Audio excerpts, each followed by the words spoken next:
This is Brian Foy. And the reason I asked him to be with us today is because this whole series is about healing and how we as as people need healing over everything that's happened this past year and who knows what's going to happen this coming year.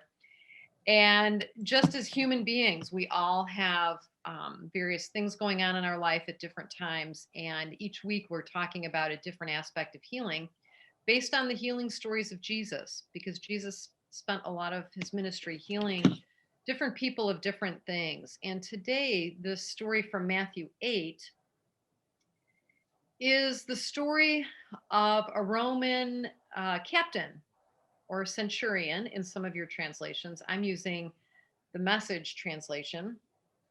And he was in a panic and he came running up to Jesus and he said, "Master, my servant is sick and he can't walk and he's really in a lot of pain."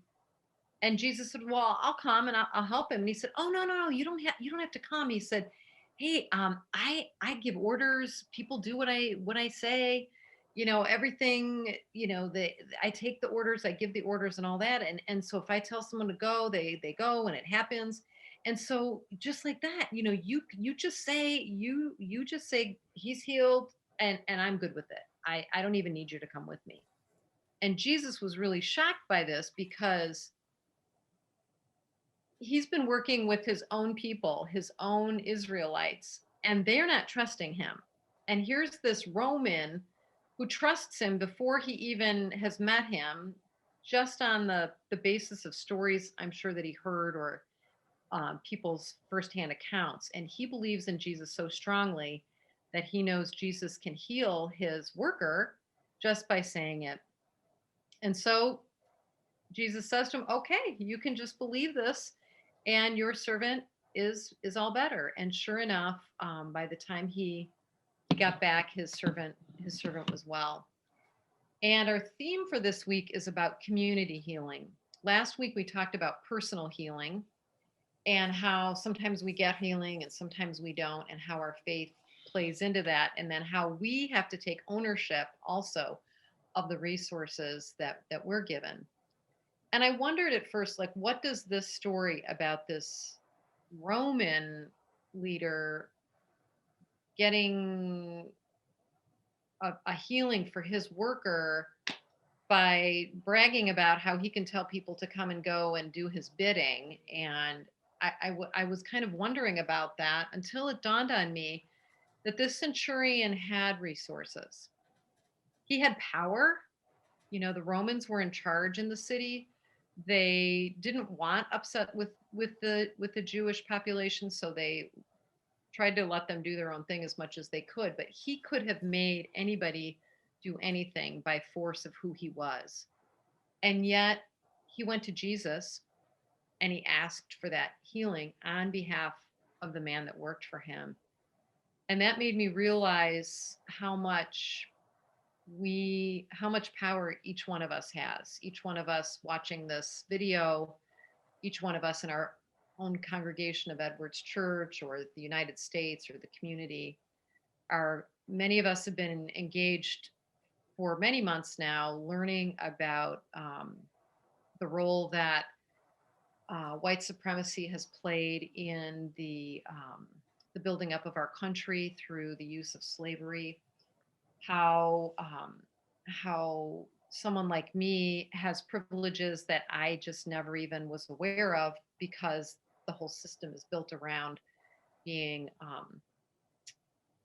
being amenable to me, and how we have to speak up for those who don't have a voice and who are in danger of losing their lives at times. And it also made me think about how our congregation, over, as I always say, well over 180 years, has stood up for justice, that we have worked very hard on education. We were a part of bringing the first college west of the Mississippi to fruition, our congregation was, and how we have helped people in need through our education programs at our church, and how we have done mission in many different places. And that's why I have Brian on here today, because we have an opportunity to now help people and stand up for people who are hungry. And we have traditionally collected food for the food pantry at our congregation, and done Thanksgiving meals and things like that. But we are just about to embark on a new project. And that's why I brought Brian on, because he is part of our mission board. And Brian, I would like to have you tell us what this new project is. Well, Lisa, thanks. And as Lisa just talked about, this church has had a rich history of helping those that may have a food need or other needs um, in the community by doing things like our community kitchen, like donating to the food pantry, starting up the North Food Pantry and things like that. And so many of those different places, due to the COVID and the pandemic, have been shut down. Um, One of our members on the mission board mentioned that there have been some churches in the area that have started things called blessing boxes. And so we investigated that, and we decided that that was one of the goals we would like to do for 2021. And we actually have our first blessings box that is going to be put into place tomorrow, Wednesday, the 24th. I need to look at my calendar here. The days are getting away from me. Um, that blessings box are for people in the area that may have a food need or just any kind of need in general. What we're going to do is provide different foodstuffs for in that box, things that can withstand both the extreme weather conditions, either the cold or the hot. Um, and as well as other resources like toiletries or toilet paper or different things that can go in there that people, when they have that need, can stop by the church and pick those things up. It is our plan for Mission Board this year to have monthly kind of like food drives. We tried one of those last fall. That was very successful.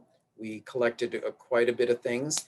We will be doing continued things like that, but those things that we collect now will be used in that blessings box where people can just come take what they need.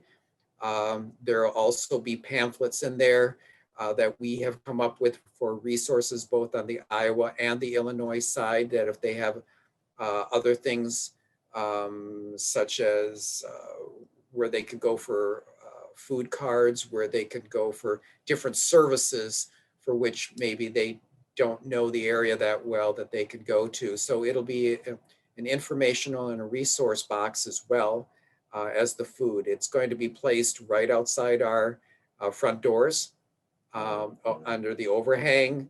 Probably when spring hits, it'll be actually mounted somewhere out in the drive up area where people can drive and pick up some of the things that they need to have.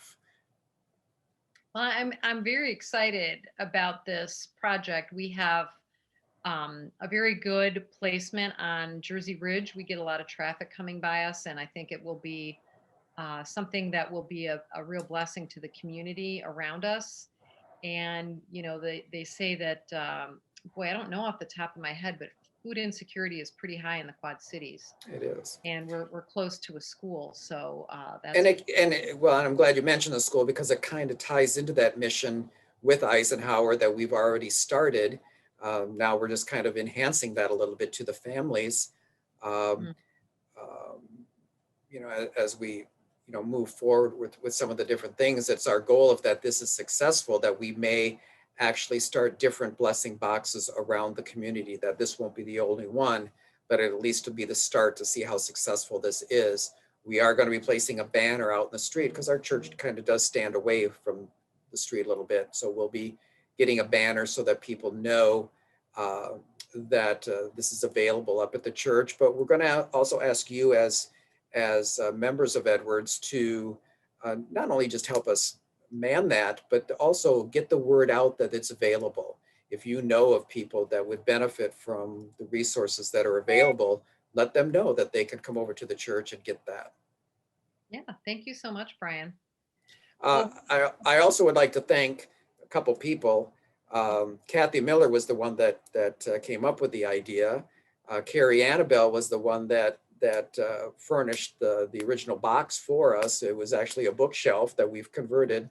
And Dave Reiners and Tom Kennedy are the ones that have put the doors on it, painted it, and spruced it up, put the shelves in it. So again, this goes just beyond the mission board. It goes to other people in the church that have really helped make this happen. It's so true. We are a church that when someone catches a vision that really appeals to folks, everybody's really happy to jump on board. And I know Brian and Jane were very instrumental in our Thanksgiving basket drive this year, because we didn't know how many dinners we would be able to provide in the midst of COVID. And yet with their vision and their excitement about it, we shot past our goals. So Yep. I know when our church and good leadership gets behind stuff, they really can make things happen. So if you would like to at all participate or support the box, feel free to drive by and put something in, or if you need something, come and take it out, and know that that's there for everybody. So thank you so much, Brian. I really appreciate it. You're welcome. And thank you for having me and getting the word out on this.